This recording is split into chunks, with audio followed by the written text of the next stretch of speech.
want to do a quick setup.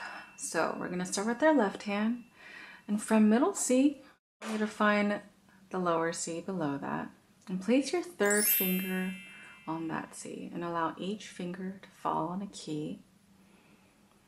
And for this video, for the most part, we're always going to leave our hand here. Our fingers will never move. We're just going to be playing a chord progression of 4 chords, and it's just going to repeat itself. So we're going to start off with our fourth finger on B, our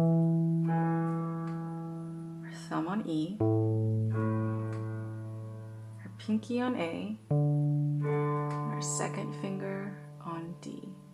So it keeps going, repeats, our hand never moves. Okay, here we go.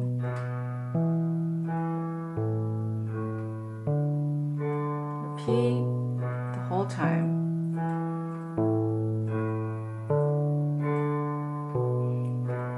So hopefully your hand will just kind of remember, your fingers will remember where to go. So then you could focus on your right hand. So we're going to find middle C. So wherever our left hand, our bass note, wherever it's playing, whatever it's playing, our right hand, our thumb is always going to fall on that note. E, find E, our thumb goes there. And then next is our pinky on A, so find that, so our thumb. And then last, our second finger, and it repeats.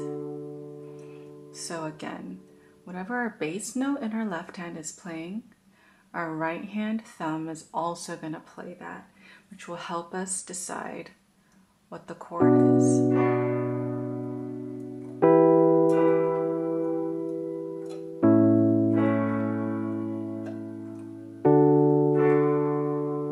So that's just a quick setup.